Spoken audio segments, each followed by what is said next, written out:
Hello, everyone, and welcome to this session.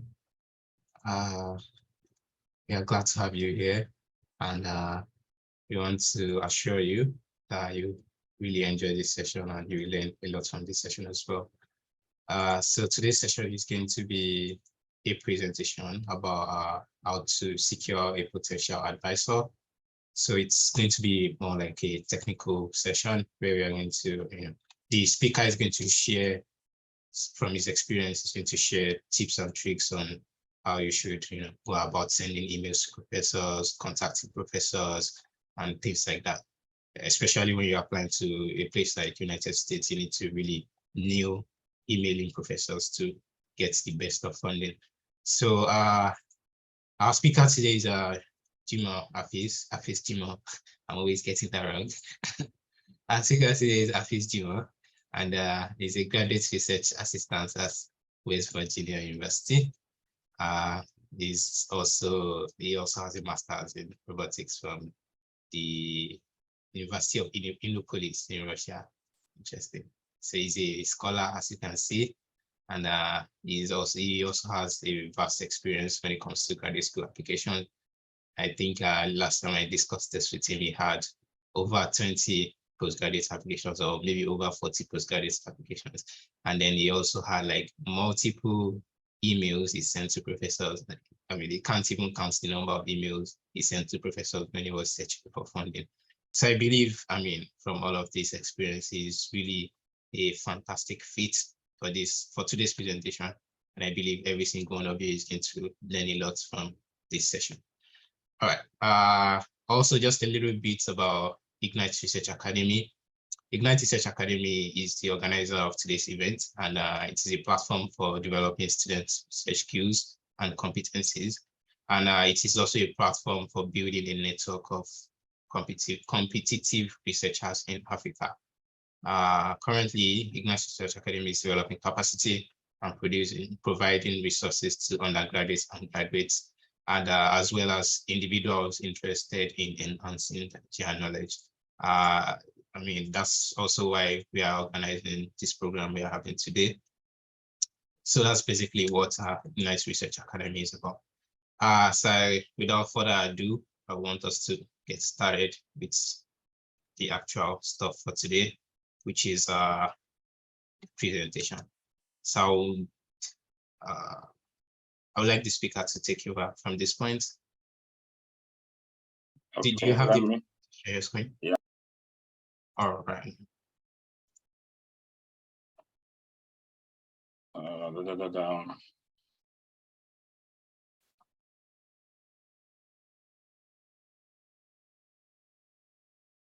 Yeah, I believe we can all see my screen now.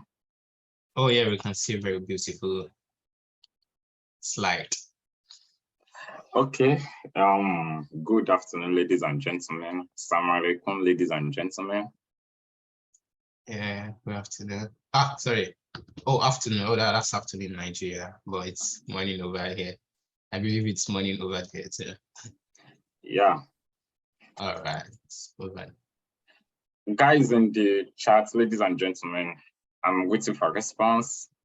Zainab, Muhammad Ali, Tahira, and Abdullah Jubri. Yeah. Oh, Atahiru Jubri.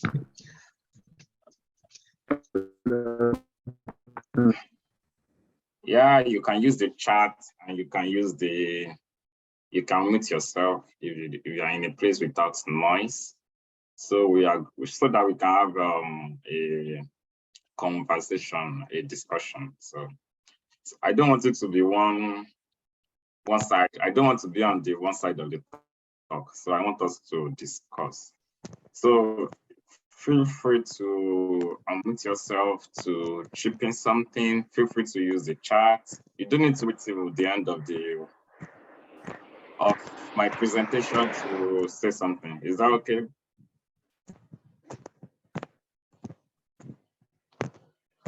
Can we hear me or not? Okay, thank you for the response.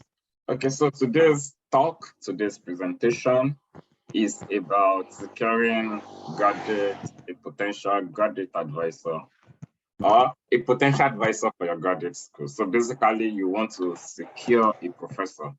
You want a professor to be your advisor.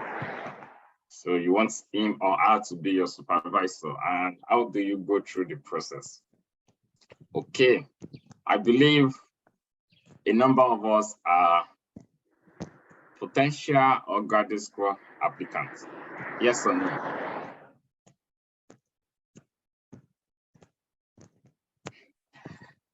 Okay, yes. And that's my first assumption. My second assumption is I believe a number of us have sent email one time or the other to professors. Yes or no? Yes. Okay. Third assumption, I believe a number of us are tired of sending emails to potential advisors. Yes or no? Breakfasts. Okay. Yes, again for that. I mean, some people are not talking. Please, I need your response. Yeah, yes, okay. So because of that, let's move to the next slide. Okay, no, okay. So the first thing I want us to understand is that there's no one size fits it all. So basically, when you want to secure an advisor from Nigeria or from wherever you are, the basic means of communication is to send an email. I mean, if you are in the US or you're in Canada, which is the same country as where you want to get your graduate school, you can attend a conference where a professor is going to be and talk with that professor. And you can get, the person can, you can close your deal from there. You understand? You can visit the professor's office and get that professor as an advisor. But if you're in Nigeria, you're in a place international to US, to Canada, to UK, to Europe, to Australia, then you need to send an email. So basically, when you send those emails, when you contact your professors, there's no one size fits it all. So there's no, when we were in secondary school and we were doing math, quadratic equation, there's this formula, almighty formula, right? So there's no almighty formula for, once you use that almighty formula, you're always going to find the root of an equation. So, but then there's no almighty formula for sending email, for contacting professors. So you really can't be so sure. And why can't you be so, why is there no one size fits it all? The thing is because the first question we need to answer is, why do you want to contact a professor? So what are the reasons you are contacting a professor? So I want us to, someone should tell me, can use the chat. Why are we contacting professors? There is a project, my undergraduate project I'm doing. So my project supervisor tell me that my project is for master student. So I need to look for someone that has supervised and master student before, because he has never done. So that's the reason I contacted one Professor Condom in Plateau. Okay, Abdullah Jibril, I can hear you faintly, but I can hear some projects. You are doing a project that you think a professor is going to assist you with. I think that is what you are saying, because I couldn't hear you very clearly. Then where Muhammad Ali said to secure positions or possible graduate scholarship. Okay, so those are the reasons you are contacting professors. And when you contact professors, you send cold emails. Why do we call it cold emails? They are cold because most of the time the professor did not ask for those emails. It's unexpected. You understand? The professor does not know you before, and that's why we call it cold email. I don't think there is anything called warm email anyway, but then a cold email is cold because the professor is not does not know you. it doesn't have a previous relationship with you, it is not expecting your email. You understand? So, and those are the reasons it's called. So, but then when you understand that the reasons you are contacting the professor is because you want to get RA, you want to get the research assistant to the professor. Even if you are not looking for RA, sometimes you still need a professor for your application, So maybe for some schools, you need to understand the way graduate school application works, especially in the North America, US and Canada. The way it works is, even, let me start from Canada. For Canadian schools, you basically almost can't get admitted without a professor, without an advisor. So that you get that advisor, it doesn't mean that that professor is going to be the one that will fund you in Canada, but it just means that you need an advisor that is going to be your like thesis supervisor for the rest of your graduate school journey. So that is the work of your advisor. For US too, it depends. For some schools, you basically, especially if you are doing pure sciences like chemistry, physics, for many of them, I didn't say all of them, please. And for maths, all these pure sciences, you can get it, you can get funded, you can get admitted for masters or PhD without contacting professors at all. But then that's just a very tiny portion of the whole thing. There are thousands of schools in the US, and there are thousands of courses that you want to do. For you to get admitted, for you to get funding for many of these courses, you need a professor, you need an advisor. So what is the job of this advisor? The job of the advisor is, this advisor can either be someone that is going to fund you as a research assistant. That is case one. In other case, it can also be that this advisor is going to be, it will push for your application. Sometimes when you contact advisors, even when the person is your advisor, you don't have admission yet. But the advisor, the professor, has a way of influencing the admission. So it happens. So once the professor is very interested in you, I mean, there's this story of a guy that I read from Twitter. He's in Yale University, and he got a professor in Yale University without GRE, without GRE. He's not even a first class, so don't say that it's because of Ivy League. And he don't say because of first class he got into Ivy League. So he was not even a first class. So he sent his email to the professor. The professor was so interested in him, pushed for his application, and he is in Yale. Even in my current school now, I met a couple of people that I just asked them, how do you get here? And I discovered that some people just sent email. They did not do GRE. So those are the kind of things that are possible. In the official admission school policy, yes, you need to do GRE, but then there are a lot of magic, there are a lot of wonders professors can do for you. They can push for your application. They can sometimes convince the admission committee that you can be a good student. So, and for some schools, they won't even open your application at all until you have an advisor that will push for your case. Is that okay? And for some other cases,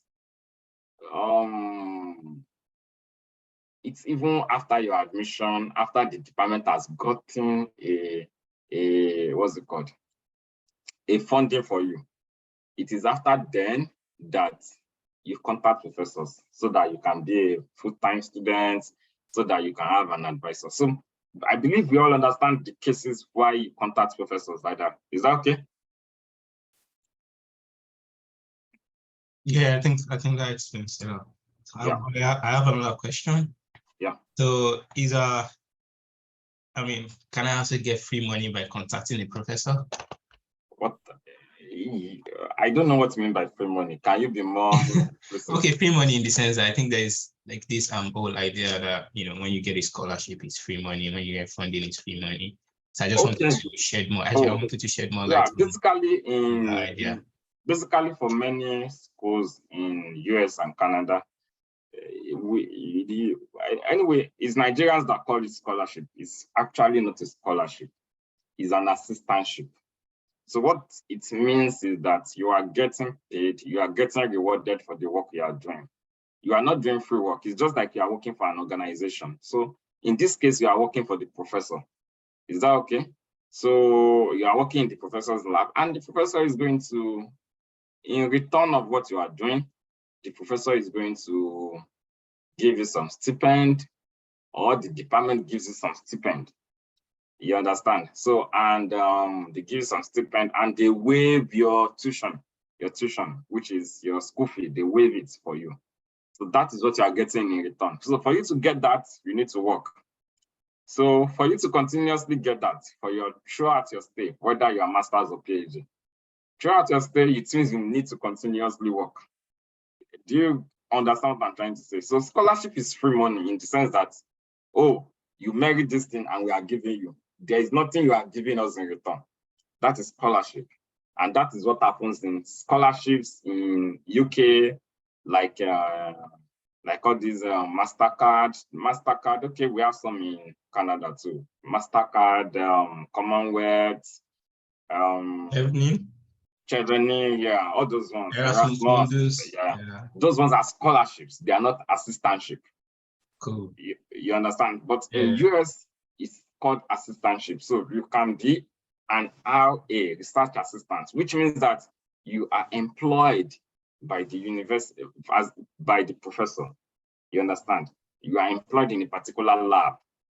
So, and you are getting rewarded for what you are doing. Is that okay? And you can also get assistantship as a teaching assistant, which means that you are assisting an instructor, a professor in a course. Maybe you are marking. There are different ways of teaching assistant. Sometimes it is teaching. Sometimes you mark. Sometimes you coordinate lab work for the undergraduate students. Sometimes you do those kind of things. And for some universities, you also have other kind of assistantship too. You can be doing administrative work. You understand? Maybe they have one file they always need to take from the post office to a place. You pick it there, you file it. So that's the work you are doing. Some other places, maybe you are just doing some accounting work. So they call it assistantship. So that one is just graduate assistant. It's not a teaching assistant. It's not a research assistant. Is that okay? But the focus of this talk is more on research assistants. Because I think that's I don't want to say it's one of the easiest ways to secure funding. The reason is that you can get Commonwealth scholarship, you can get scholarship, but then your chances are very limited compared to when you contact professors. Because let's assume, I don't know the current statistics, but then more than 100,000 people will apply for Commonwealth. At the end of the day, Commonwealth, I don't think they pick even up to 1,000 people in a year. So the fact is your chances are very limited. But when it comes to professor, there are thousands of schools in the US. There are thousands of departments in the and there are hundreds of departments in each school. You understand? So which means that if you can always find a place where you can contribute, where you can do something. Is that okay? Yeah, and the magic is what? Emailing the professor. So, and contacting them. So we just want to go through some things that can help you in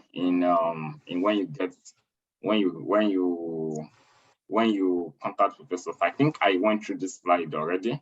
So the reasons you want to get funding, you want your advisor to fight for you. They can sometimes support your application, and sometimes even if your goal is you want to get funding, but then sometimes some people is a tactic some people use. They won't tell the professor that they are looking for funding at first. They just send the professor email. Maybe they read the paper. Oh, so something, I have a question. I can guarantee you, if you ask a professor a question on his publication, he's always going to reply you. You understand? Then after that, the person familiarizes with research, and after some time, you let the professor know that, oh, you are actually looking for PhD admission. Does he have any funding? You understand? You know that professor already has a relationship with you. So that one too also happens. It happens. So those are the reasons. So let me quickly. So the thing is, reasons your emails don't get light up, because I understand that some people already sent email. The reasons are, there could be a couple of reasons. Sometimes it can be too bad email or not personalized email, and I'm going to go through each of them one by one. So basically, when you send email, you need to do it research. Some emails are not so good. So let's assume I'm contacting, let me use someone's name in the chat. Ifedayo or Adedayo. So now I'm contacting Professor Ifedayo Ade. Where's the name again? Ifedayo Adedayo. So I'm contacting Professor Ifedayo Adedayo, and I'm saying, hi, Professor. That's the professor that I want to look for funding from. You know, the introduction is wrong. It's too unofficial. And you want to personalize it. Dave Carnegie says in his book that the sweetest thing to everybody is their name. You understand? So, which means that if you call people, if you address them by their name formally, it's presentable. So, address them by their name. Most of the time for US, they address people by their professors. I don't think it's out of place if you are a contact professor and you put first name, last name, or first name or last name alone. But most of the time, the official is Dr. last name. So have a good salutation, dear Dr. So. Is that okay? Don't say dear sir or dear ma. You need to show that you have actually done a bit of research. And if you are trying to say dear sir, you can be so, anyway, it should not happen. You should not do misgender. You understand what I mean? Don't address that. So make sure that it's personalized enough. That you don't write one email and send it to 10 professors. Even if they are doing the same thing, okay, a good part of the email can be the same, but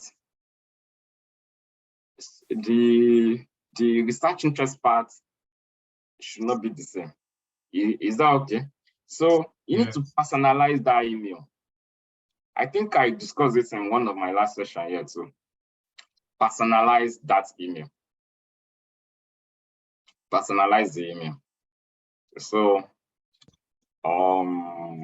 so basically, dear sir, dear whatever, you do that, and you go on to introduce yourself. Make sure that there is a matching research interest.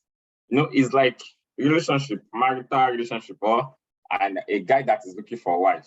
If a guy is looking for a wife, he needs to make sure that the interest of this is not a marriage talk, so don't mind me. That the interest of the both parties must match so that a relationship is going to exist. Is that not so? Yeah, I think that's true. I mean, when you're talking to a professor, it's kind of also synonymous to like you're toasting somebody, just like you said earlier. You're saying, oh, okay, I've read your paper, I have this question. That's not where you're going actually, but you're just asking. Yeah. Yeah, I think Ibrahim is talking from experience. That's I wouldn't deny that fact. Anyways. So if like you are toasting, so you must make sure you have a good toast. Is that okay, ladies and gentlemen?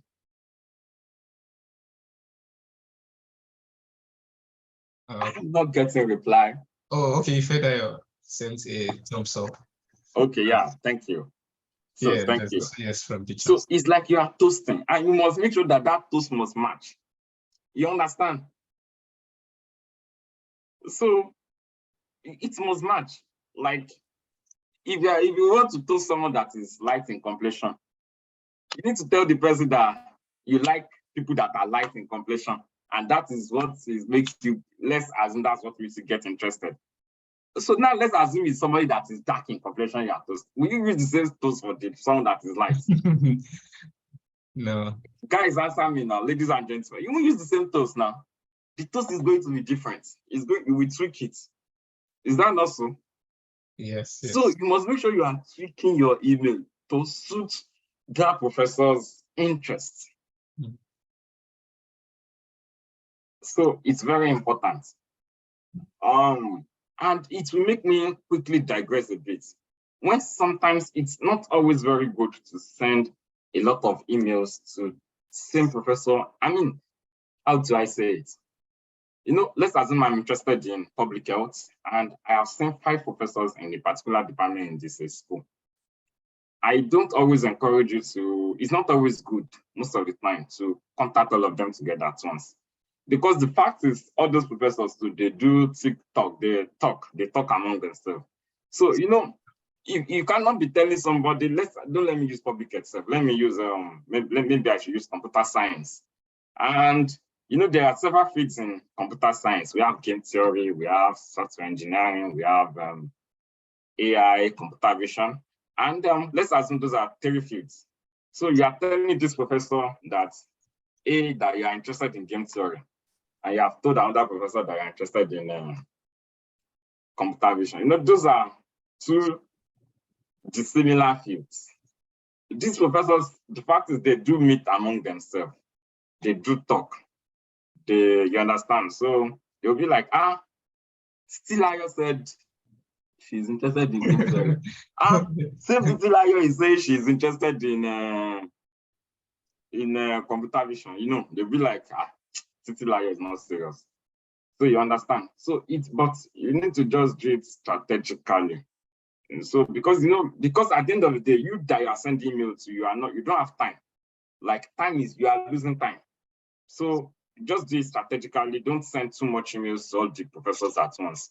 Sometimes you can send to maybe 2 within a department. So it's even happened to me, like when I contacted the professor in my current school. So I contacted. The thing was that in my SOP, I listed one of the professors. I've not contacted the person. She's my current advisor. So I listed her and I contacted my graduate school coordinator that, okay, I'm looking for research assistant. I told him what makes me a good fit. So after doing that, my graduate school coordinator, he replied my email and copied some of those professors in that email. Is that okay? Interesting. So when that happened, so he has copied those professors. Meanwhile, me too have contacted some of these professors separately. So when that happened, when only one of these professors now replied that email that he copied, which is one of the professors listed in my SOP. Are you guys following? Yeah. Because I want to tell you the dilemma that can occur. So that has happened. Then one of those persons that he copied, I look at that email. I went to now search for the exact name of that person. And then, wow, this guy is doing interesting stuff. I didn't know about you before. I contacted the person again. You know, there are 3 people in the loop like that. Yeah. So one of those guys I contacted, he replied. Okay, let me start from there. One of the people that was CC in that email replied. The other guy went to fish out. In short, 3 people, I was talking with 3 people at once. Then the first guy, the first doctor, which is my current advisor now, we were talking. She doesn't have any issue whether I was talking with someone or not. We were talking. She's not yet my advisor, you understand? But the interest is growing. Okay. The guy that I contacted, I was not CC'd. We talk, oh, I like your profile, Hafeez. I'm clinical. Can you send me something? I sent him. The next email is, Hafeez, I would like to know if you are in current talk with any of the other faculty in the department. Okay. Which kind of question is this man asking me? You know, if someone asks you that question, you cannot lie. You understand? Yeah. It may be that he knows already. So then I was like, what do I say? I contacted some of my guys already. So I told him that yes, but there is no commitment at all yet. You understand? So when I told him that, he now asked me that, who is the person? Okay. All right. Which kind of person is this? Why are you disturbing me? He's out here I'm looking for now. Then I told him. He said, okay, Hafeez, I do not want to have any conflict with any faculty in the department. Like when they say faculty, it refers to any professor in the department. If you don't eventually get any of them, let me know, and I will be happy to take you. Wow, fantastic. You understand? Yeah, that makes sense. Then it was off. Then it means that those two. So I just interviewed with one of them. Me too, I did not like himself. So you understand? So I'm trying to understand, let you know what can happen. You understand? And that's why I said this story. You know, the professor is a senior professor, and the other people that I mentioned that I was in contact with were not senior professors like him. So it can be a conflict, like Oga snatch my potential students. You understand what I'm trying to say? Yeah, that makes sense. Because every professor is looking for quality students that can publish papers for them. That's what they use for their promotion. You understand the issue now? So you don't want to get yourself involved in any departmental politics or whatever. So you need to play smart with it.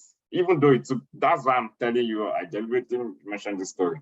So you need to be smart about contacting professors. Make sure it's personalized. Don't send the same emails to all of them. Make sure you try to let them know that you have done some research. And that is why some professors, they will put it on their email or on their website. They will tell you that use a particular subject. They will even tell you the number of lines you should write in your email. Okay, I'm coming there. So you understand? So you need to do all those things. But another thing I need to let you know is that even if your email is bad, sometimes you can still get a professor, you can still get a reply. You understand? That is why I said there's no one size fits all. But most professors, some professors don't open emails outside the domain of their university or unofficial domain, like Jimoh. So in that case, you can see that those are the reasons you could not get reply. Sometimes some of us attach like 5 documents. You know, it's just like receiving a WhatsApp message and you are very busy and that WhatsApp message is very long. What are you likely going to do? Anybody? You're most likely to ignore it. Yes, you are most likely going to ignore and say that. Except the intro is catchy. If the intro is catchy, if it's too long and the person puts link, puts video inside, everything joined together, just be like, I'm very busy now. You understand? I will attend to you. Remember, you are very busy. And there's something in management, in time management. If it takes less than 5 minutes, do it immediately. So the moment the professor is, you are going to give it so much time to spend on your email. They'll be like, no, this one is not, I'm not interested here. Because the same email they are using to, that you are in Nigeria or in Ghana, that are using to contact them. That same email is the same email his graduate, his departmental head is going to use to contact him. It's the same email his current students are going to use to contact him. It's the same email the places the professor has applied for funding for research grant from. They are going to use to contact him. The same email he writes a paper that they are going to use to send notification for the review paper for what do they call it? What do they call this now? When reviewers send feedback back. They call it something. You understand? So it's that same email everything is coming to. So they receive hundreds, more than 100 email. Except the person is like maybe any faculty. Any faculty will even be receiving a lot of emails.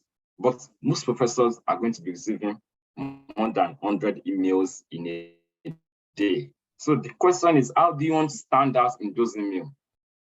You understand? Even when your email is so good, it may be missed. Is that you understand what I'm trying to say? Yeah. So you should not get scared of sending email. The thing is, if you send email and it is bad, the worst thing that can happen is you don't get reply. So someone said she's only sending a query email to graduate coordinator. You need to, it's good, but you need to move beyond that. There's nothing stopping you from contacting professors. Send those emails. Your counterparts in China, in India, Pakistan, Bangladesh, those guys send hundreds of emails. I was reading someone's post on, is it Quora or something? Thousands of emails. So send those emails out. I mean, nothing's going to happen to you now. They are not going to tear you apart. So you need to send those emails. Send them out. It may not be as good as you think, but still send it. What I'm trying to let us know that even if your email is not so good, you will still, if you may still get chance of a reply. You understand what I'm trying to say? But if you want to increase your reply rate, you need to make your email good. Do you get what I'm trying to say? Yeah, that makes sense. Yeah. So professors are very busy. So, and the reason professors don't reply is they don't have funding. So it's not because your email is bad. Those professors don't have funding. They are not ready to take new students. Some are close to retirement. So in that case, they are not going to reply you. I mean, they have, you are not the only one sending emails to them. Let's assume they receive 50 emails every week from potential students. 50 is small. Let's say they receive 100 or 200. Imagine the professor is telling them, I don't have funding, and I won't be taking a student for each of them. It is going to take time. Yeah. Even if he's using 1 minute to type it, 1 minute multiplied by 100 people is 100 minutes. Imagine what he can get done in 100 minutes. That's 1 hour, 40 minutes. You understand what I'm trying to say? Yeah. There are a lot of things you can get done in 1 hour, 40 minutes. Then multiply it by 4 weeks in a month. That's 400 minutes. So they won't waste time replying you. It's not because your email is bad. Even myself, sometimes my advisor she's actually very good. She replies my email very well. But then sometimes she misses my email. Like, then when I don't get replying, I just send another reminder to her that, oh, I assume you missed the email. Kindly attend. You understand? So this is even for people that are your current students. Talk less of someone that is not sure is going to come. You understand? Ladies and gentlemen. So those are all these reasons are those reasons. So, but at the end of the day, you should make sure you are contacting these professors. I mean, once you have started sending, just send. Have a target for yourself. I don't believe you are serious with graduate school application if you are not sending email. Yeah. Guys, you heard what I'm saying. I don't believe we are serious with graduate school application, especially for North America, US and Canada, if you are not sending email. If you are not sending email. So you need to be sending these emails, send them out, send them out, send them out. Your computer screens are not going to bite you. Move away from, graduate from sending inquiry email. Inquiry emails are good, but send emails to these professors. Tell them that you're interested in their research. You understand? So let me quickly go to, I have slides. So I have some quick tips. You need to start early. So we are in August already, is a good time. September is a good time. October is a good time. January is late. It's almost late. Not a bad time. It's almost late. Because at that January, the application for fall for that year, like fall, let's talk of fall 2022 now. By January 2022, most schools are closing the application already. And most professors will already have students that they want to take for that year already. Is that okay? So the earlier you start, the better. People I know have started securing professors. They have some words from their professor already. against fall 2023. And we ask some of us that are still sitting down, thinking about, oh, I'm going to send the email, I'm going to send the email. Please send those emails. Nothing is going to happen if you send it. The worst thing that can happen is you don't get a reply. That is the worst thing that can happen. Is that okay, guys, ladies and gentlemen? Yes. Yes, so send those emails, start early. So start early. Okay, thank you so much. So start early.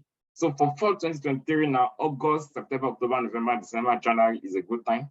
Keep sending. You can set a KPI for yourself, 10 emails per week.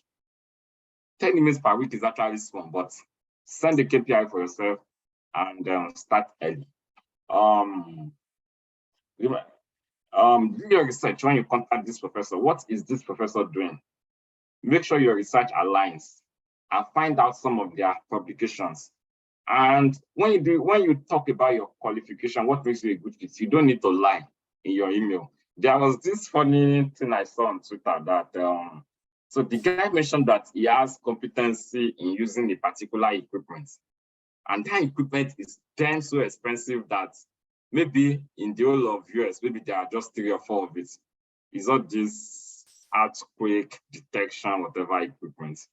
And the guy mentioned it that he has experience, and the professor replied that, wow, like if that thing caught the attention of that professor, and he replied like, wow, there are only 1 of it in the whole of Africa, like the professor. So you don't need to lie about what you can't do. Just talk about what you can do. And if the professor is interested, he's going to pick you. You understand what I'm trying to say? But you can always find about interest. You can read one of their paper. It may be difficult to understand. Just read the abstract or introduction. Look at the main idea there and talk about that's the main idea. You need to move beyond, let's assume it's machine learning. You need to move beyond I'm interested in machine learning and talking about what that thing you are. Machine learning is a big field on its own that you can't just say you are interested in machine learning. I mean, it's just like saying you are interested in computer science. It's very vague. Is that okay, guys? So there are a lot of fields. You can't just say you're interested in robotics. You understand what I'm trying to say? You can't just say you're interested in, you need to talk about what is this person doing exactly? People are doing different kinds of stuff.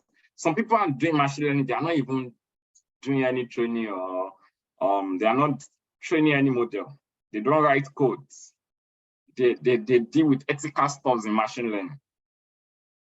You understand what I'm trying to say? So talk about those things that you think they are doing. Is that okay? Tell them that is what you're interested in. Tell them about your qualification that makes you a good fit.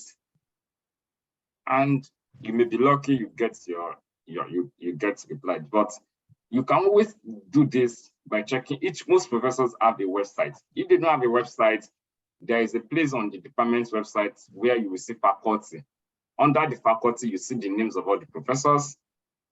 You can get their email there. When you get their email and mail, if the professor does not have a website, you understand, you have more work to do because you need to use Google Scholar to check their publication list. When you see the publication list, you can have an idea of what this person is doing. And that is what you want to be pitching. Basically, you want to follow the money. Is that okay? Yes. You want to follow the money, which means that it's perfectly okay for you to be interested in several different kinds of stuff when you are applying. Like you can be interested in different kinds of stuff because you are following the money. But you must make sure your email shows a genuine interest. You understand what I'm trying to say? So if I'm contacting a professor that is doing, let's assume, nuclear physics, and they are doing some research on maybe uranium, something. So you talk that you are interested in nuclear research, uranium, whatever, for energy generation. And it's perfectly okay if you go and meet another professor and say you are interested in radioactivity. You understand what I'm trying to say? Then you meet another one, you say you are interested in medical physics. Is that okay, guys? It's perfectly okay because you are just looking for a professor that is going to accept you. But you must make sure your image demonstrates that, yes, you can do. You can also talk about that you've read one or two of their papers and you like the idea in their paper. If it is something you know, you can mention that you are fascinated about something that they did in their paper. You understand? I mean, you are trying to show that I have done research. It's like you are, like my Oga said, it's like you are toasting a lady. When you want to toast a lady or vice versa, you need to do research on that person. You understand? Some people, because their potential wife or husband likes to read novels, they started learning about novels so that when they meet, he or she is going to find something to talk about. Is that not so? You understand? You're talking from experience now.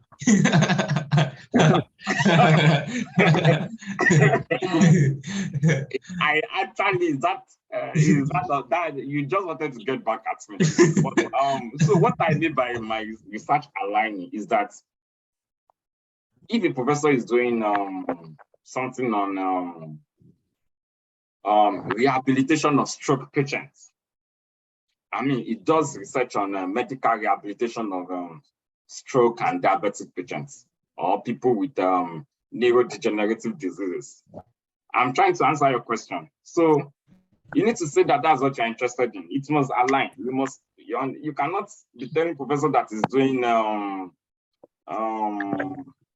what do I say? That is doing sports. You know, there's this kind of physiotherapy people that they specialize in sports injury. Yeah. You cannot be telling that person that is stroke. It's two different fields entirely. It must match. You understand what I'm trying to say? Yeah. So just like you said earlier, you know, if you are to see somebody that is light and you're telling somebody that is light that you like dark people, that doesn't make sense, right?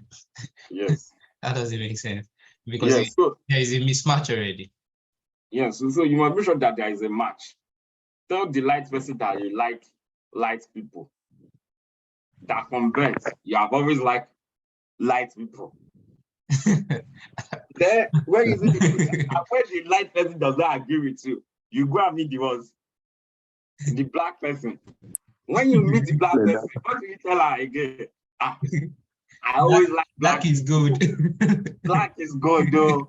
You understand what I'm trying to say? Yeah. So that's what I'm trying to say. It must align.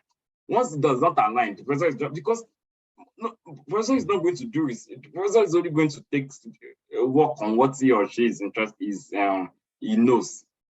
You understand? So your professor too must be competent in the research that you will do. So make sure you do your research very well. Oh, I think you should also explain here the difference between a project and a research. I think part of the reason why some people can be sending email to a professor about a different research entirely is maybe they think, you know, this professor wants to fund this project, but research and projects are kind of like two different things in a way. I don't know if you get what I'm saying. Like, you know, when you are doing research, you are basically creating new knowledge in a specific area that you're working in. But when you are doing a project is just, it could be you are using an already existing knowledge and you're not creating something new. Maybe I think sometimes you can have, people can have that misconception that like research is just like when you're doing a project and you're just doing something and it doesn't have to be creating new knowledge. I think maybe you can try and clarify that a little bit as well. What you're saying is a bit philosophical anyway, but then how to say that? I mean, maybe just explain what research is and try to differentiate from. Yeah, the thing is, you know, in research, the thing is research, basically especially when you're applying for a PhD or when you want to be a PhD, when you want to become a PhD, you understand? You are basically going to do a research, and your job as a student, as a PhD student, is to contribute to the field of knowledge, which means that you are not trying to invent the wheel again. You are not trying to invent the wheel. The wheel has already been invented. So you are trying to create a new knowledge. You are trying to do something that has not been done before. You understand? You are not trying to do something you saw on YouTube or that another researcher has done. You understand? So that is what you are doing as a PhD student. So this is your research. So the PhD training is basically training you on how to be a good researcher. That is what the training is about. The training is about how to be a good and independent researcher.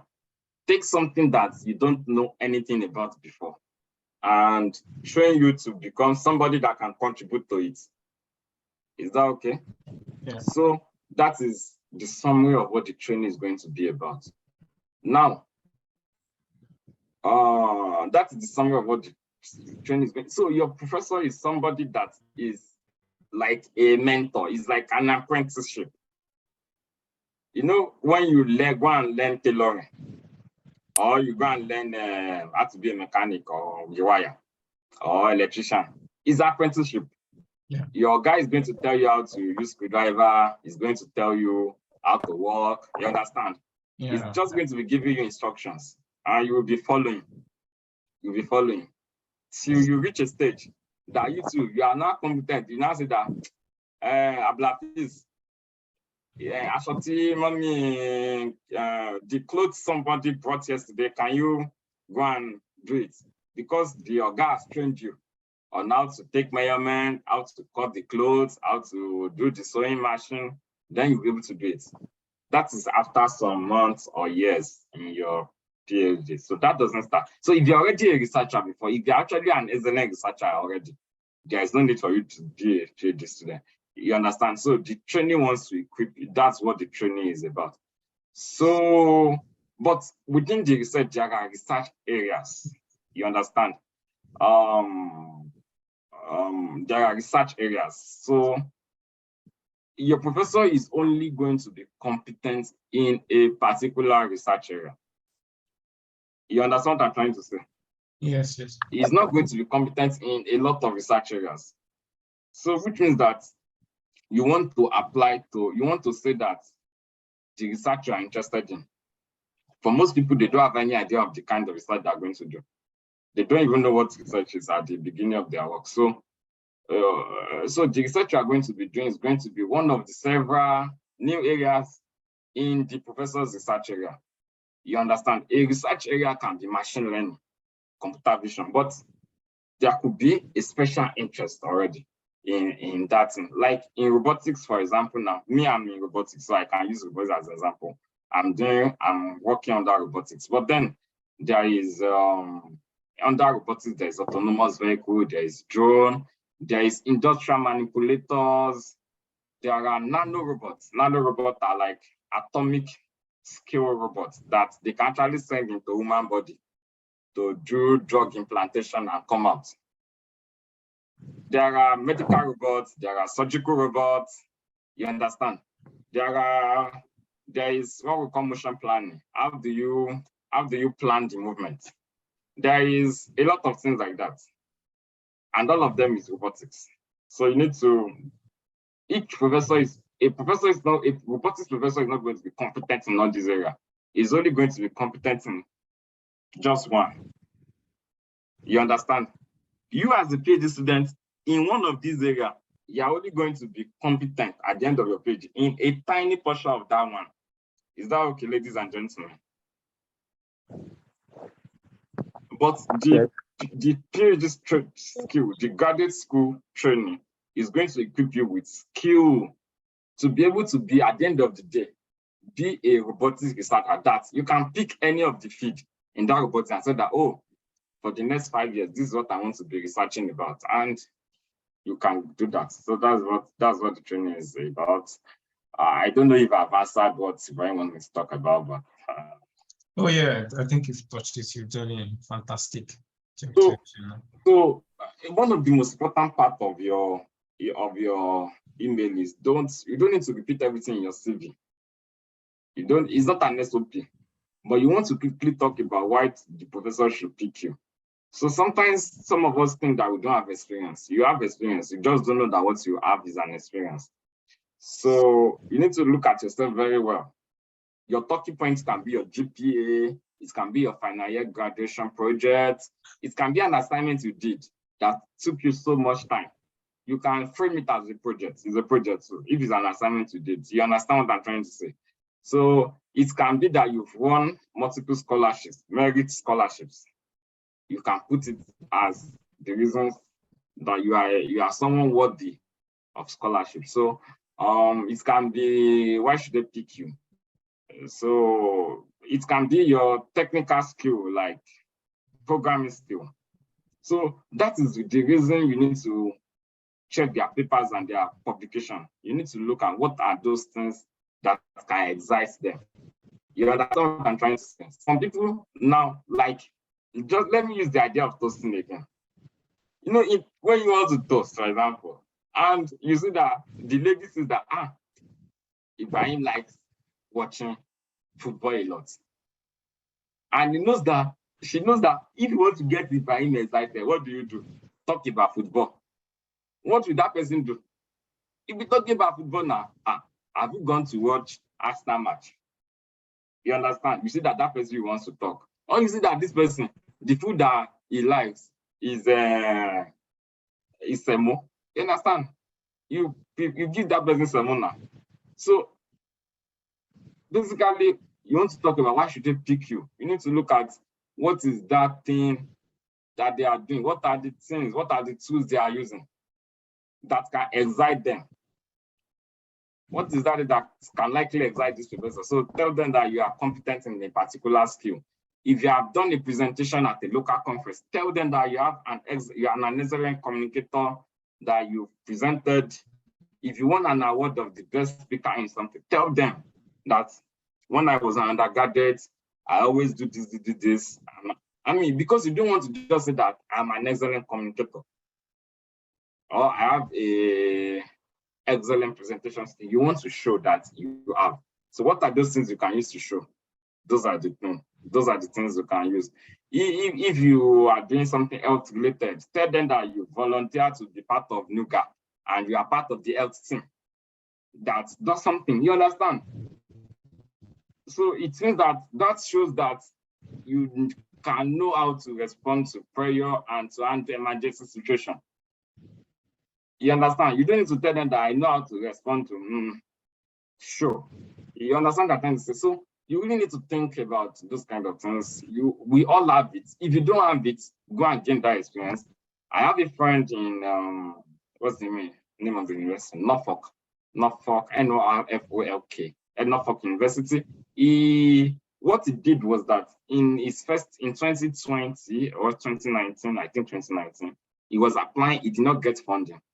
And he saw that, okay, the thing it lacks is research. It doesn't have anything to show. Then he sent an email to a professor in Covenant University that, oh, professor, I want to come and work under you and be like a research assistant, something like that. Don't worry, I don't need to get paid. Is that okay?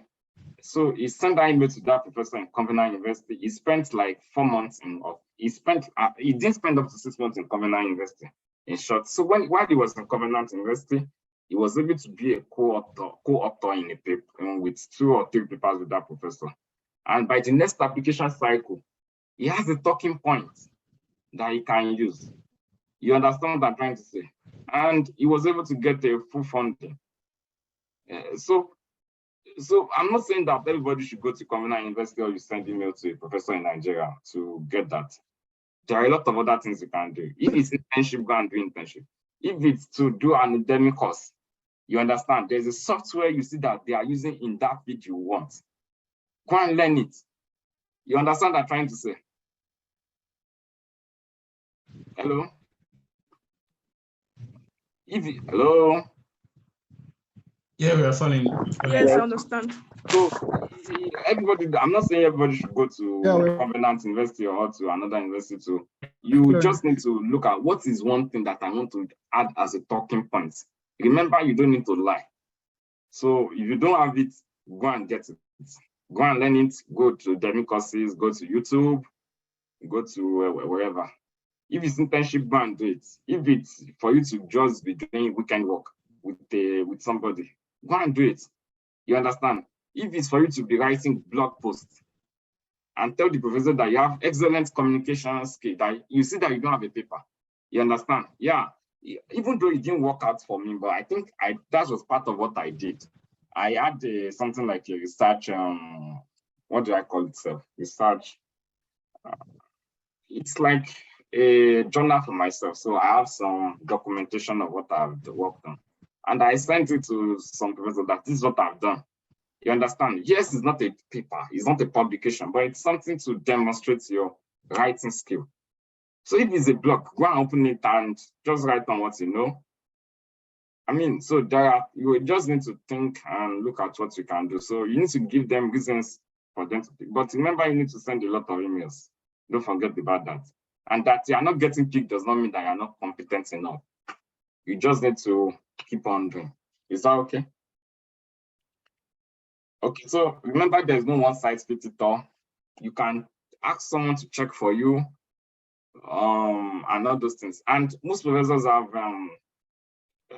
like I've listened to some people, they will tell you that don't attach anything in your first email to a professor. That if the professor needs it, he or she is going to ask. Some people will say attach your CV alone.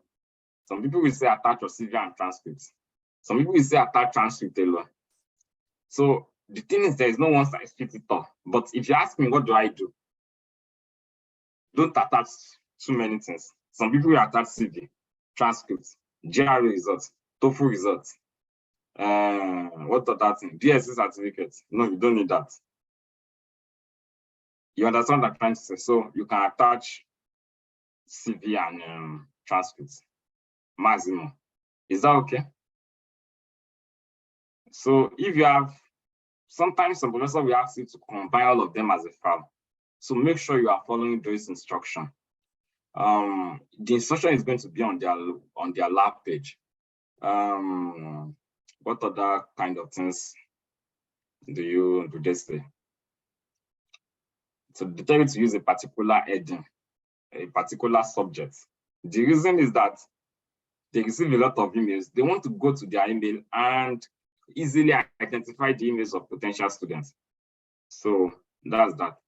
And sometimes the reasons you are not getting reply is those professors have shortlisted about 200 people or 100 people, and they're only going to pick 30 people.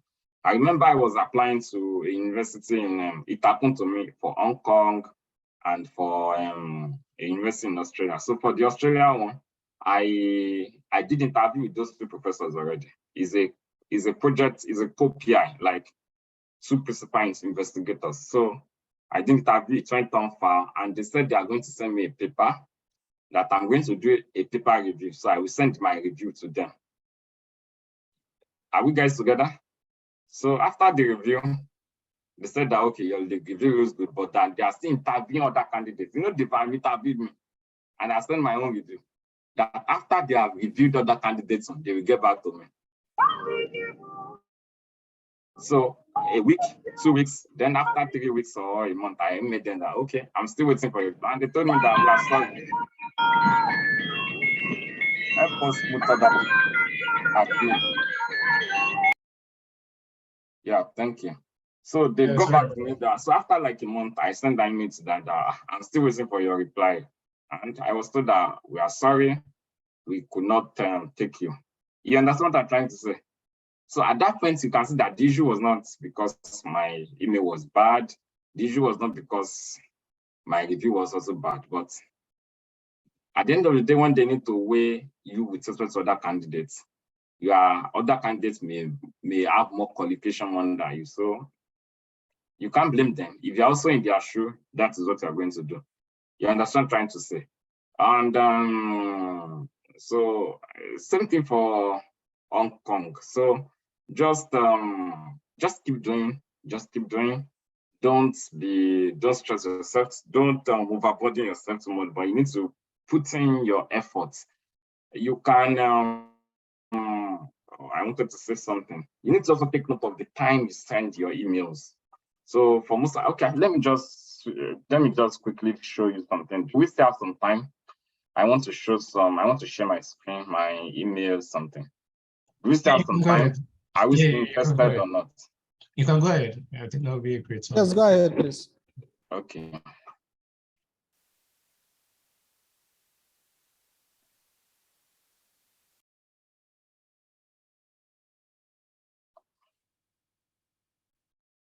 Okay.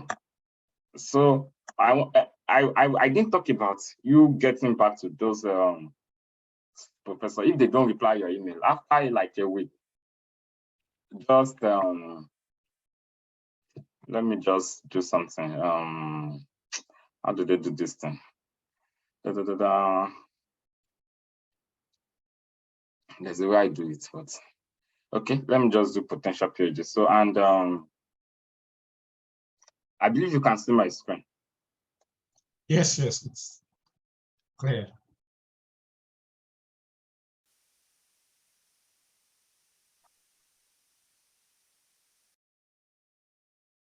Just okay, let's check this email.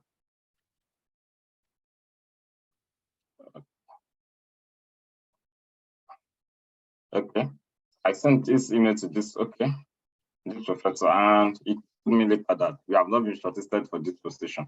I think I did interview with him, so that's a okay. I just want to show you some things.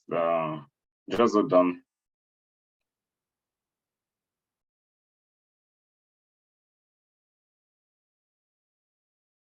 Okay, let's look at this email. So I sent, this is actually very long, but I sent that email and I attached I just put a video link of something I did. You understand? And I put my CV, and that's all. So immediately the professor replied. Let me check the time I sent it. I sent it on a Tuesday, 7:54, and he replied on Wednesday. So thank you for your interest in the person. You have a compelling record. I'll be able to discuss with you. Do you have time for a Zoom meeting? I will be telling me if I have time. This professor is asking me a question that how will you tell me if I have time? I beg, it's my time. So you can see what I'm trying to say. But nevertheless, what I'm trying to tell you is this email, it's very long. It's too long. You understand? But Did you still send long emails after this email? This email. I mean, after you sent this email and you got responses, did you still use like long emails for that probing? This is one of my very long emails. I don't know why. I can't remember why I sent this long email, but it's long. You understand? Yeah, it's obviously long. I mean, this will take. But if you look at what I'm trying to say is, I look at this this paragraph. Like, use your first paragraph to quickly introduce yourself. I think you don't need to tell them your name, because your name is already visible in two places already. It's visible at the end of your whatever, and it's also visible at your over here. Why do you need to tell them? They know your name already. You understand? So, yeah, that makes sense. But I told him that I've gone through your work on this, and I really find the approach of particle swarm, even though I don't know what particle swarm optimization is at that point. But I just look at, okay, because they are using this particle swarm optimization, and it's an optimization technique. That is the only thing I need to know. I know what optimization is. So it's perfectly okay to do that. And I told him that I read it in the paper that they use it to find an optimal solution within the search space. Interesting. Which is in the paper I picked it from. But you know, by doing this, it's going to excite him like, wow, or more, yeah. You understand what I'm trying to say? Yeah. So, and I told him immediately, that I have interest in searching an optimization based technique, like this. Going straight to the point. It was still in this paper I picked that thing from. Okay. Oh, is it like future work? Yes, I have future in research. Yes. Oh, that's very, very smart. Yeah, master toaster. You understand what I'm trying to say? I told him that I'm interested in this kind of techniques were also picked from his paper. I don't know them before. Cool. You understand? So did you end up having the interview? I had interview with him. He was ready to pick me, but what happened was that at that time it was already very late. You can see this is February. So he told me to apply. I applied to the school. Unfortunately, the school wanted a West evaluated transcript. So the university was closed in Nigeria at that time. There was no way to even, and I need to get everything within like a week or two or a month. So you understand? So I started toasting him again that the Office of Graduate will not accept my transcripts except West evaluated, which is currently for me to due to bottleneck. You understand? So I told him that. He tried and tried to convince the admission committee. You can see he copied some people. You can see. Yeah. And then somebody said something about West evaluation in the chat. Did you see that? Okay, let me check. Even after first class, they still ask for West evaluation is not a matter of first class. It's a matter of. It's a matter of. Let me quickly answer that. It's a matter of schools that don't ask you for evaluation. They have an internal evaluation they do, because they need to regularize your transcripts, your grading system in Nigeria to what they use here. Yeah, that's true. Yeah. You understand what I'm trying to say? Yes. So, but West evaluation is like a standard body that does it. So some schools don't want to go through that stress. So they want you to have evaluated your transcripts to be in the US format, or in the global format, or in the, you understand what I'm trying to say? Yeah. So that is the reason they do it. But some people tell you to do West evaluation for some reasons in Nigeria. What are the reasons? If you have like a maybe 2.2 GPA for graduation, if you do West evaluation, because after doing West evaluation, you now have, for some schools in Nigeria, like you, I think it's 7.0 is their GPA. Some schools is 5.0. Some schools, they even use 10.0. Interesting. So, and in US it's 4.0. So by the time you do rescaling,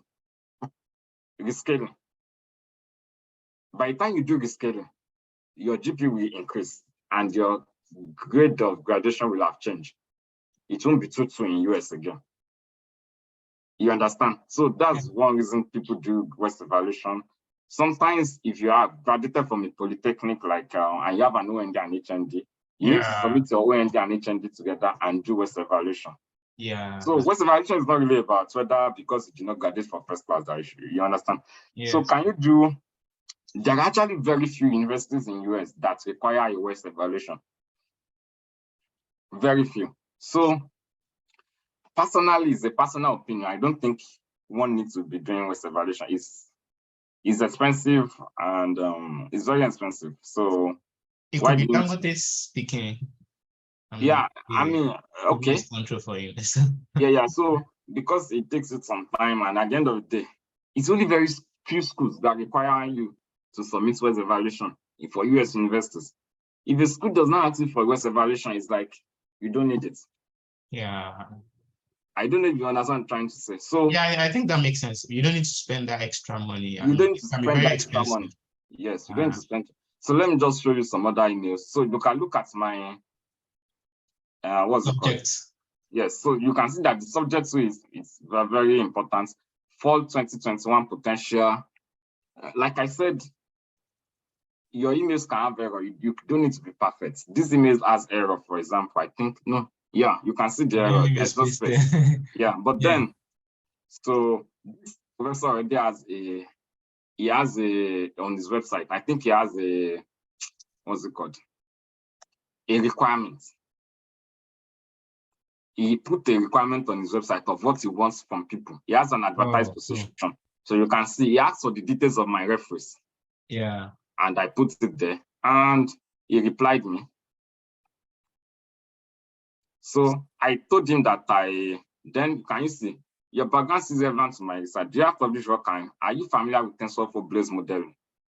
So basically, at that time, I have not worked on TensorFlow, and I don't have anything on GitHub on TensorFlow. I only use what do they call it? PyTorch for computer vision. So for deep learning work. So I I replied him. Then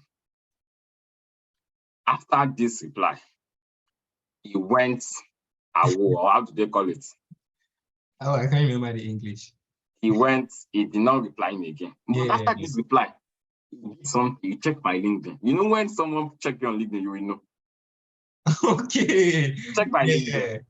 Then I was expecting that this one, it's after like second day of this email. Then I was like, this man should reply now. He did not reply. Okay. So I think you can see this reply that I did was in February 19. 19, yeah. Then I had to, on 2021, 2023, I had to email him again. He did not reply. He now replied in April. Then he said, are you still interested in this position? So what must have happened is that maybe one of the students too is not coming or did not get visa. Yeah, that's true. So you understand? Because April 15 is the deadline for, what do they call this thing in US? You know this thing, and you need to, all schools must have given admission decision by April 15. Oh yeah, I think so. And you need to must have accept or reject. So you understand, you can see it's sent in by April 15. So he was served the breakfast by a student. After serving a breakfast. So I'm just trying to show you that it's not like sometimes your email does not need to be, you don't try to achieve perfection. You understand? Just send that email out. Sometimes it can have error. Oh yeah, I think I've also had that experience before. I sent out an email to a prospective advisor and I forgot to attach the document I said I was going to attach in the email. So let's check this email. Is there a reply? No. I want to show you the one okay, this one was the professor that I told you about that said, okay, thank you for your interest. You said was approved by are you talking to another faculty in the department? Can you see this? Oh yeah. So then we talk. So sometimes, let me just show you. Oh, see, I think you should also maybe show the subject you use for that one. The subject you use for that one is quite interesting. Okay. The subject you use for the Faro lab one. Okay. It's not like the normal generic subjects. Profound interest in joining Faro lab. That's an interesting Yes, subject. that's the name of his lab. Yeah. So those are the things to do. Some professors have the name, they give their lab a name. Yes. So yes. So you need to do that. It's a good thing. I think that also shows that you've done your own work. That you've checked the website. Look at this email. I want to talk about this email. Potential paid in intelligent control and robotics. You understand? You can see what I'm trying to say. And when you scroll down, I sent this email on February 2. On February 5, I didn't get an email. I was not patient at all. Okay. But I'm very impatient. So I sent another reply to him that, oh God, you did not reply my email. Then he said, he replied me. You can see I sent it on February 5. Friday. Yeah. Can you see he replied in 6 minutes? Almost 6. What I'm trying to tell you is that don't be shy of what's it called? Of getting back to them if they miss your email.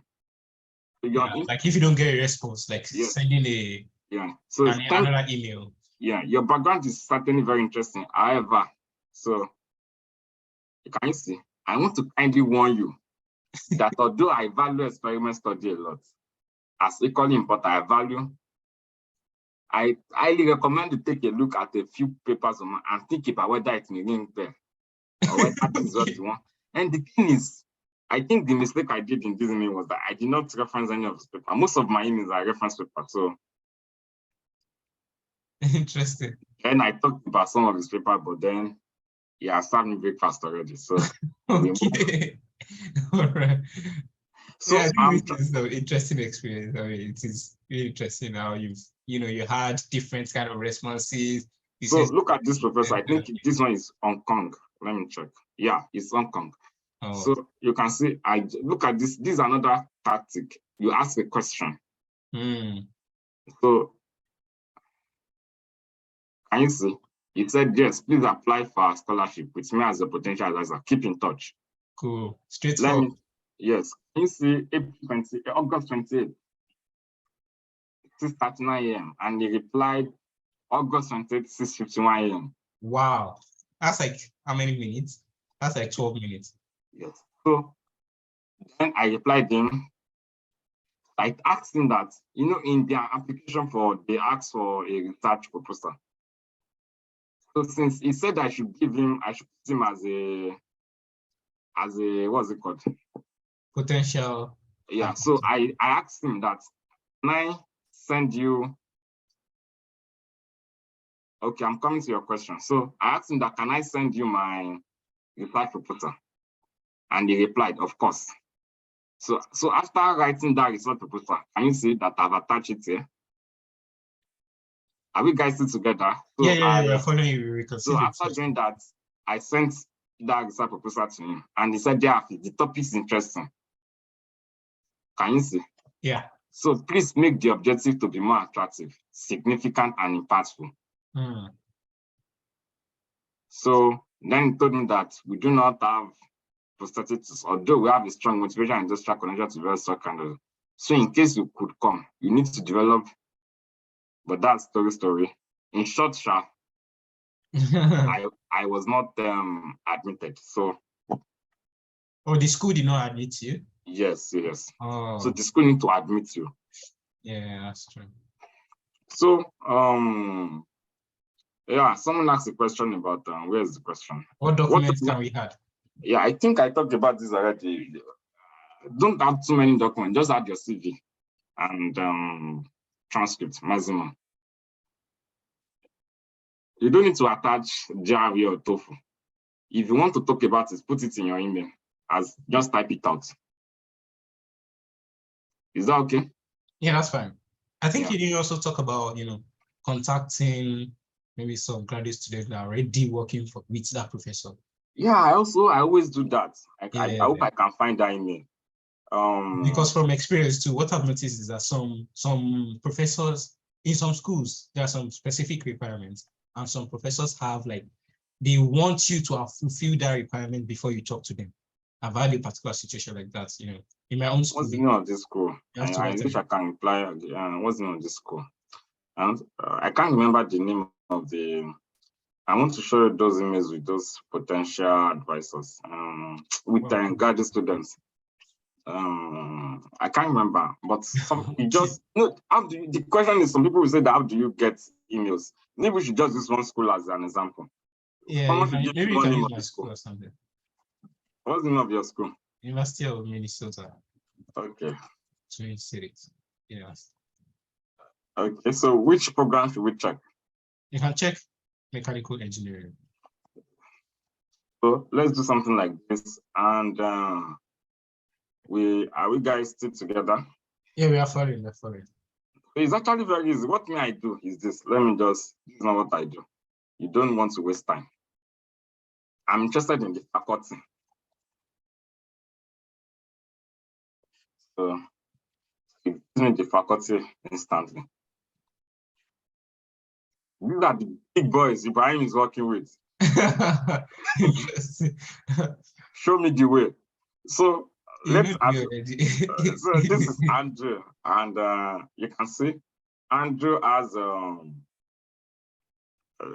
you can see sensing and control.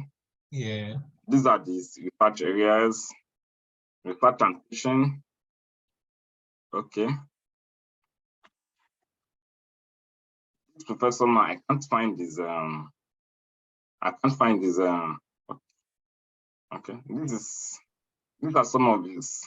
I can't find this website, but then it doesn't matter. You can see this area of interest. The fact that he has all this area of interest, you need to find out which one is the active area of interest. Yeah. Research, because the fact that he puts robotics, it might not be very. Maybe just has one or two papers on, but so I need to go to his publication and check his latest, some of his recent papers. Instead, control of an vehicle, control of the effort. You can see he's not doing something on robotics, but he has a lot to work on control. You can see now on control theory. So, and you can see that he put control here. Yeah. So he has a lot of work here and on maybe. So those are the ones you want to talk about. You understand? I think we're talking about the contacting graduate students working with a particular professor. Yeah. I'm coming. So you can see this is the email now. So you can use this email.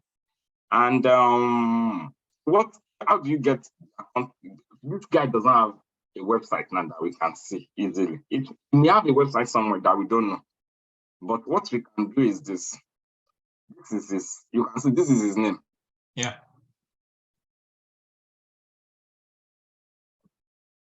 You can see this is his name. Let us use this. You can see he's the last author here. Yeah. So most likely this guy is a PhD student. So I can just take this guy. I'm just going to go to Scholar and I'm going to do something like this. You can see this is this guy. Yeah. Most likely is going to be a student.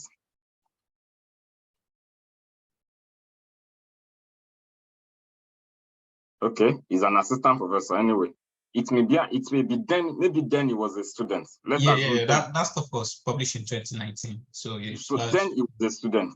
You can see now from here, I can find out about this guy. I can Google him and know his name. There's a place. You understand what I'm trying to say? And yeah, that makes sense. Some papers have the email of those people on top. Yes. So you can, whatever way you can use to find the paper, you can get the paper and look at their emails on top. You understand what I'm trying to say?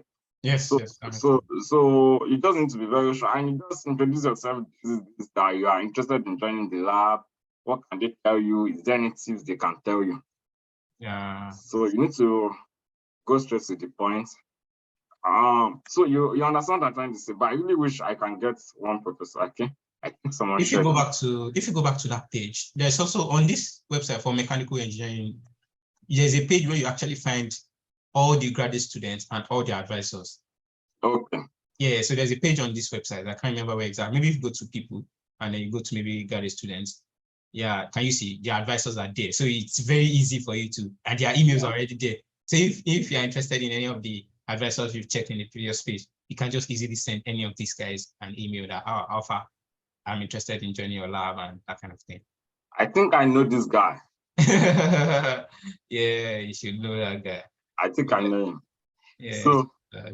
So you understand what I'm trying to say, guys, ladies and gentlemen. So it's very important we do all these kind of things. You just research more about. Sometimes you can just, like this guy's name now, email. If you want to really check if he has a website, you can just put something like this.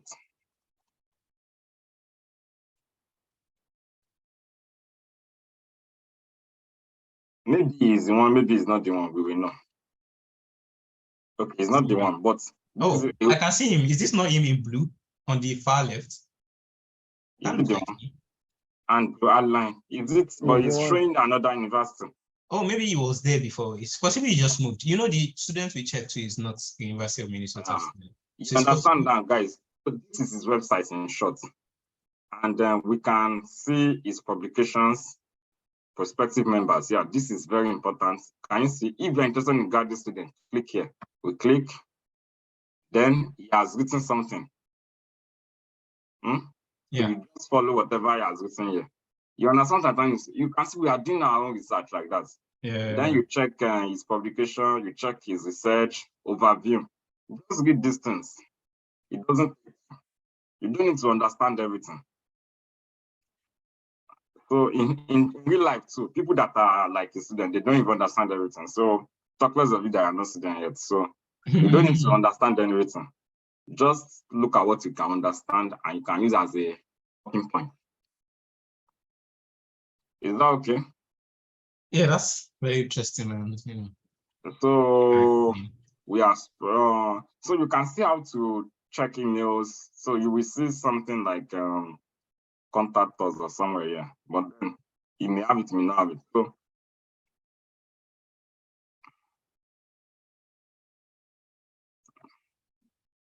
you can see some, maybe grab this, yeah, you can see these are the people that are this graduates. You can see they are looking for postdoctoral scholar. So These are the PhD students. So you understand? So this is some professors, but not all professors have this kind of website. But it's easier for you to have this website.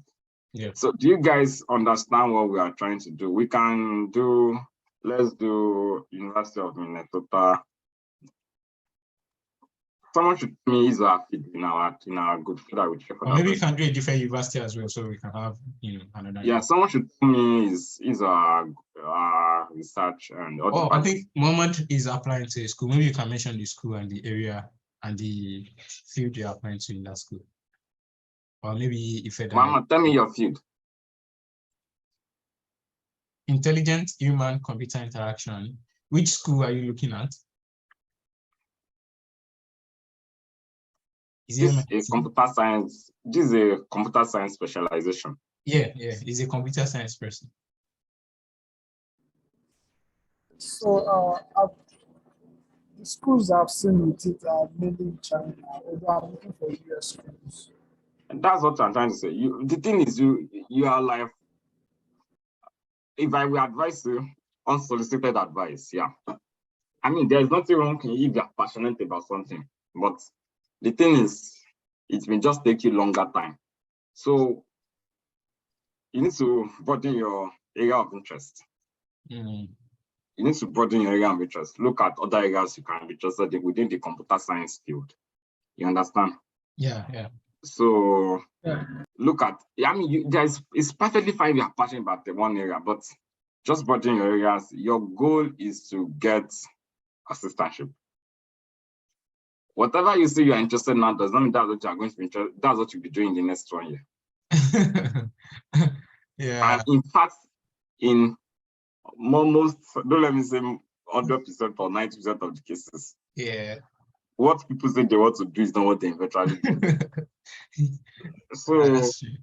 Yeah. you don't need to disenfranchise yourself or disqualify yourself because you say that you are passionate about something and you did not get schools there. Look at your qualification. You have computer science. Is it computer science or electrical engineering? I think it's computer science. It did computer. Yes, if it's computer science, I can tell you are qualified to gain admission in electrical, in computer, even in mechanical. It all depends on what you will do. Yes. Find a place you can get admitted in any of those places, in any school. You will eventually fit yourself in a place. And just, you understand, you don't need to limit yourself because once you limit yourself, your search space is going to reduce. You understand what I'm trying to say? Yes.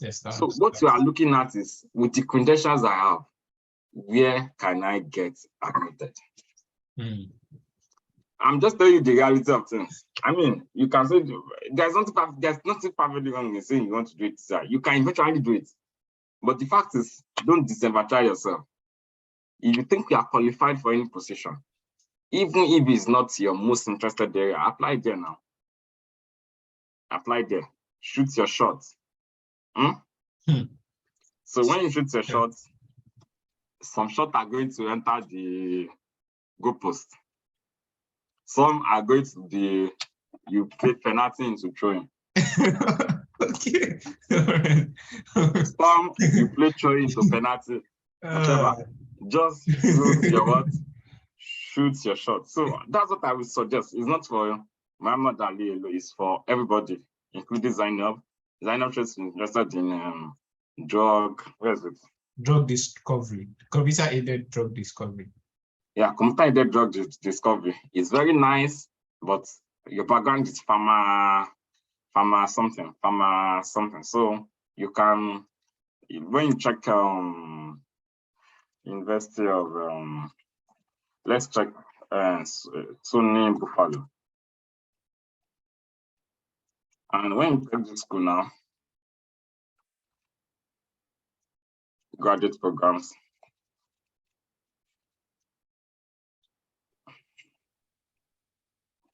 So we just, if I was Zainab now, what I would do is when I check this, I just quickly look.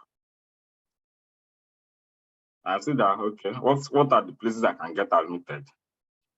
So I will pick You can check bioinformatics. through the colleges. There's college on the right. Where is it? On the right, yeah, colleges. Maybe I think the courses are filtered through colleges. If you scroll down a little I bit, can't see it. scroll down. Schools, yes. Okay.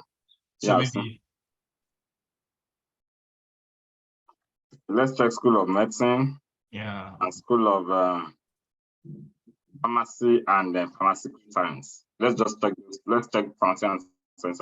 You can see now, this is what they do, Mr. Zainab. You can see clinical and therapeutics, all these things. So you can see all these ones have different application entirely. So all of this, you can actually gain admitted there. So you just need to look at which one you understand? It's it. Yeah, because let's assume we check pharmaceutical science page. Then you look at the programs. You look at the programs. There is something I'm looking for. Learn more about the program. Yeah, you can see we are now in their website now. Yes. You can see drug delivery. You can see it's related to what you are saying now. Or is it not drug delivery? You understand what I'm trying to say? So they won't put that thing you're interested in as a course. You are the one that and at the end of the day, your department does not even matter when it comes to research. So it doesn't necessarily matter.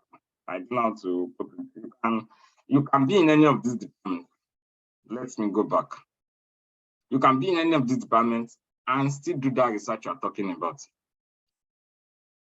You understand? That is why your focus should be what?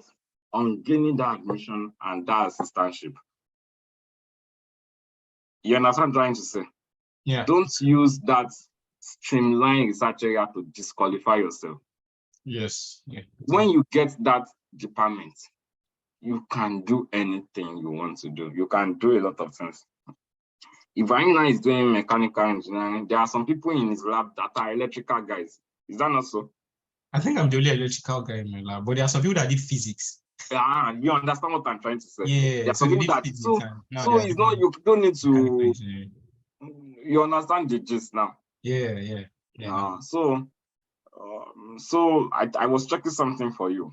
Let me just go back and learn more about the program.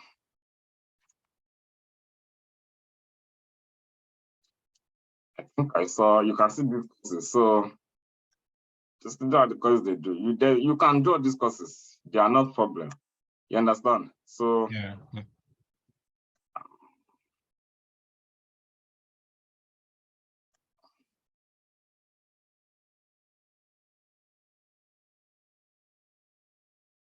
Yeah, you can go to FAQ sometimes. You can go to fellowships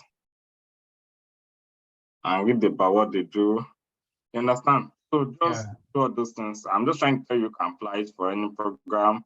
You can check where do they have their faculty. Okay, let's click on pharmaceutical science. They should have faculty somewhere. Sometimes I just Google it. I don't want to be searching.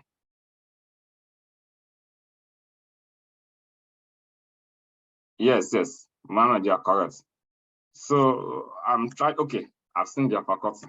You can see this is their faculty list. So let's just click on. You can see now. It said publicity activities. Some schools have made their website so very good that it's easy to see their email. You can see now. This is the email. And I have everything I need to send a good email to him already. Yeah. You understand? I just need to weave those words together. Yep. And you can see grant and sponsored research. These are the things he's working on. So you don't want to send an email to him and start talking about something he worked on 5 years ago. Yeah. So you get what I'm trying to say, ladies and gentlemen. So yeah, we're following you. Those are the kind of things you need to do. So sometimes it takes a lot of time. So if I were you now, what I would do is, let's assume it's this school. I want to make a decision of whether to come down in this school.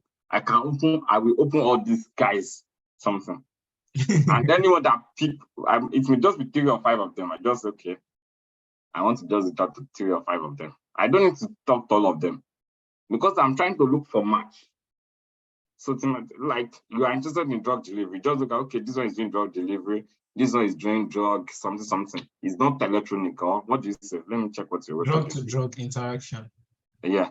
It may not necessarily be, let me see, computer-aided drug delivery, discovery. So you just do delivery, just put delivery, okay, which one is doing something drug? Just, so it may just be 3 or 5 of them, then email them. You understand what I'm trying to say? So you may think it takes time, but then if you just, it doesn't to, like, yeah, this is what I will do.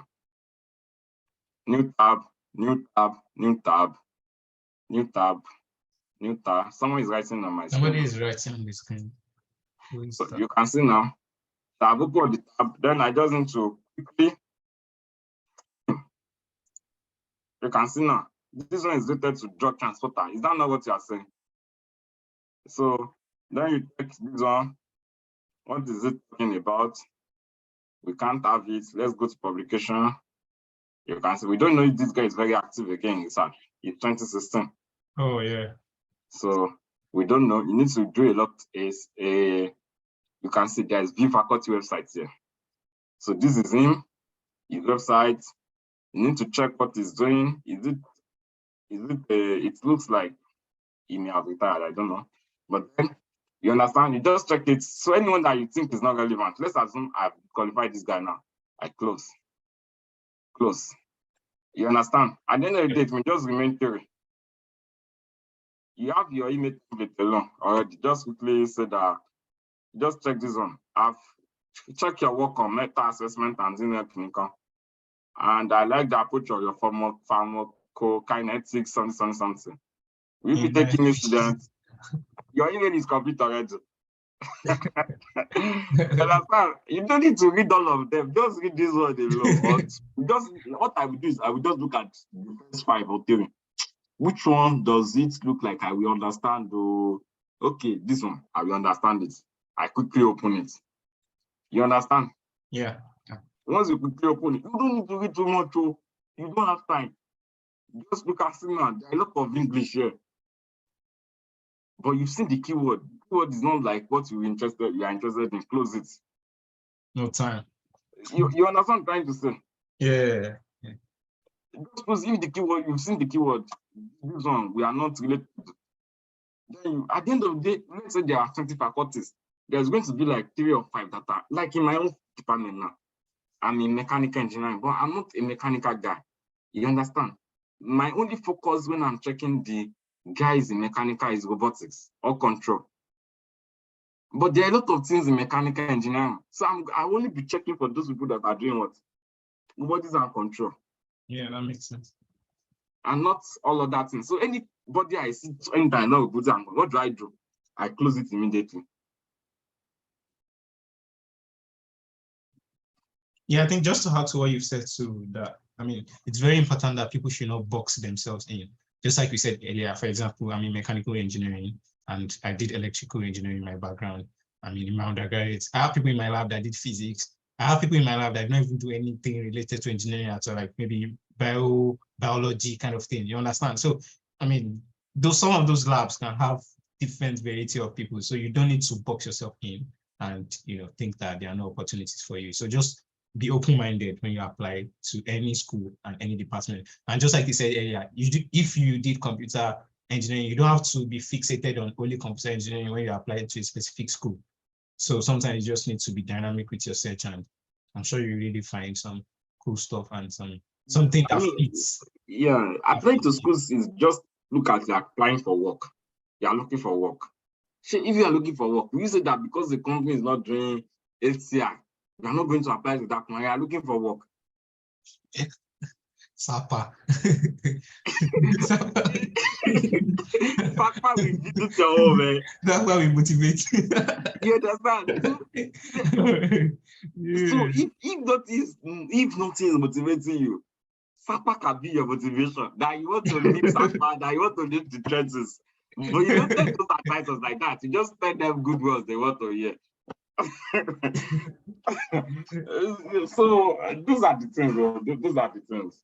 I think we've spent a good time already. So if you still have questions at this time, you can ask. Wow, this has really been a very, very fantastic session. I know it's like almost 2 hours already, but I'm sure everyone that stayed, I noticed that some people left at some points, but everyone that stayed, I mean, I can see Fedayo and then Koya and then Zainab, Musin. Yeah, Musin also started with us. So every single one of them that stayed, I'm sure they really benefited from this session. And, you know, we want to thank you for this wonderful session and for all the information and experience you've shared. So just like you said, does anyone have any question? Or maybe we can call it a day at this point. There's someone said something. Okay, Mohammed raised the hand. Yeah, go ahead.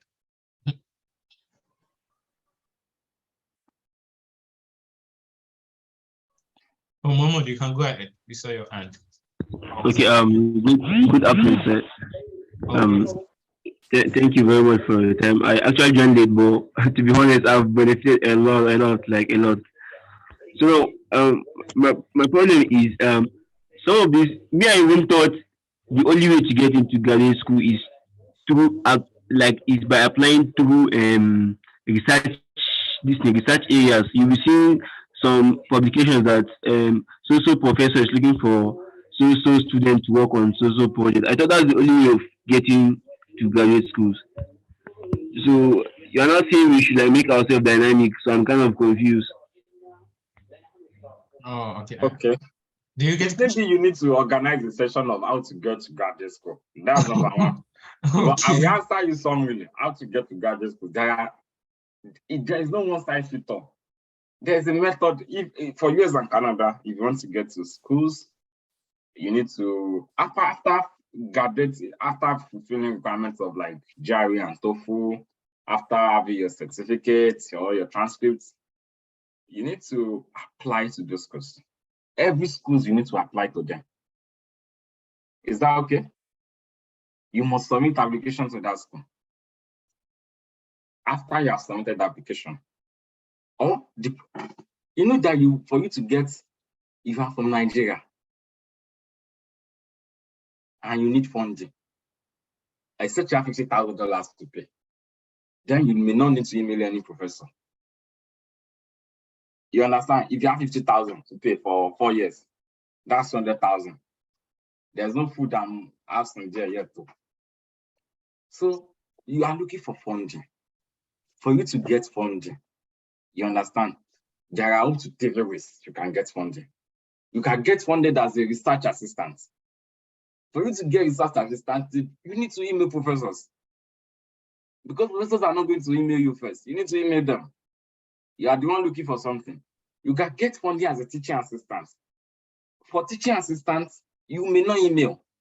You may just email your graduate coordinator that, okay, you need teaching assistant. And once there's an opening, they tell you. Or if you have a merit application, this department is going to award you a teaching assistantship automatically. You can also get funded through a fellowship. But even when you get funded through a fellowship in some schools, eventually you still need to go back to any of these first 2 routes.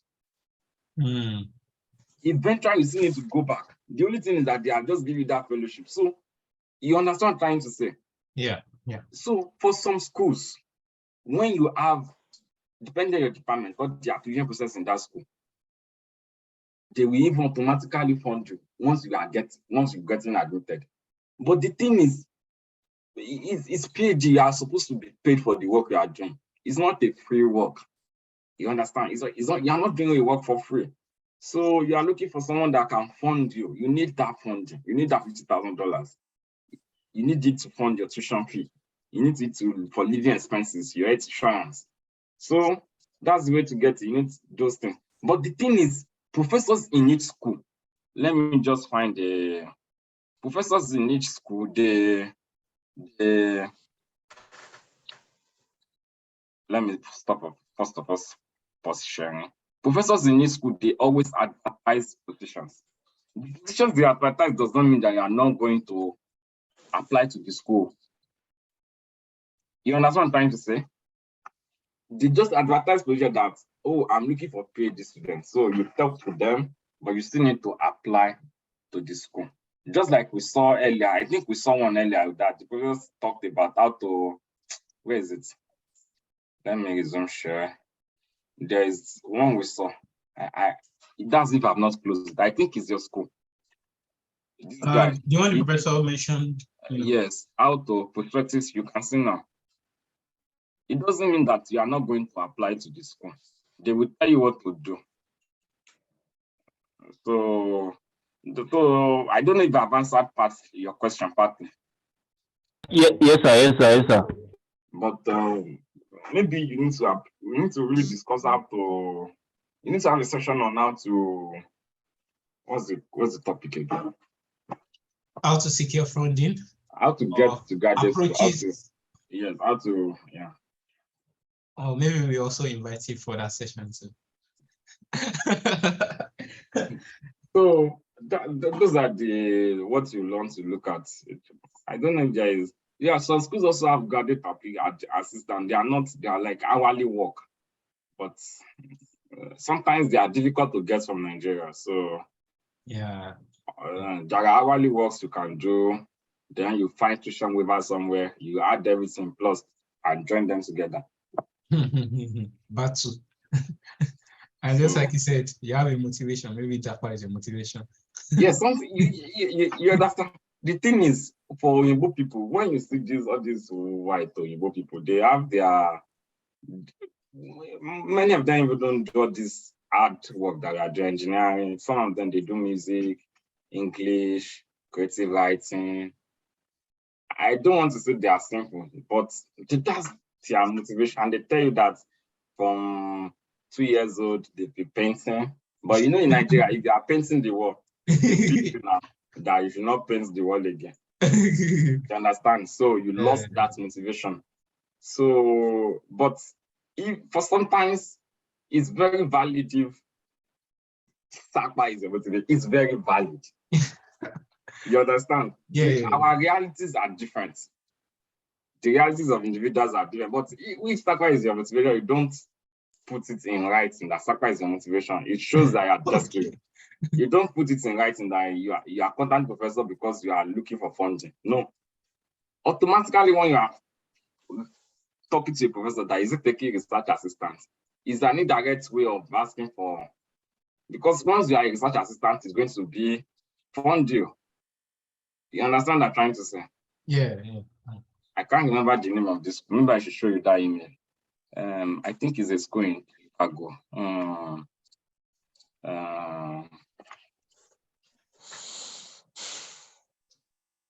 Chicago. I can't remember. Oh, I think this is the email. You can see now. So this school now, I sent email to this guy in November. You can see December, he didn't reply. Wow. So I now sent a reply to him on December 9. Can you see that that is December 9? He replied less than 2 hours after. Fantastic. So apology, your email came during a busy time, and I forgot about it. While I'm favorably impressed with your experience in working with various robots, unfortunately, I do not have funding to hire a new student at this time. You have good academic, so I will encourage you to apply to UIC and also contact other faculty in control area in ECA. Can you see? Yeah. He was in mechanical, he's redirecting me. Wow. And he told me the faculty in NE. If you do apply and I secure funding, but my problem with this school is that no, you also mentioned the names. You also mentioned I know. I will tell you, I'm coming. So after he told me this name, I contacted all of these guys. Wow. I knew that they did not take me. None of them. None of them responded. Some responded, they were not looking for students. Oh. But maybe 2 responded, they were not looking for students. So all of them did not take me. So then I told him thank you on December 9. Then again, on January 26, contacted him. That's because for our people, I also said I do not have funding to hire any students. Okay. I don't think that I still need the potential advisor for my application because the school will not review your application at all if you don't have a professor. You understand? Yeah. Man asked me, advisor, the primary giving is person providing financial support.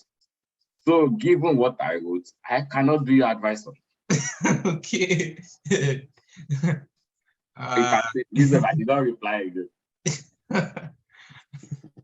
But you can have a bad email and still get a reply. Let me show you one. I think it's Texas. Yeah. I can't remember the name of this professor. Is it Texas? Somewhere in Texas. I can't remember his name. University of Texas, UT. Let me just put UT. I can't, his name did not come out.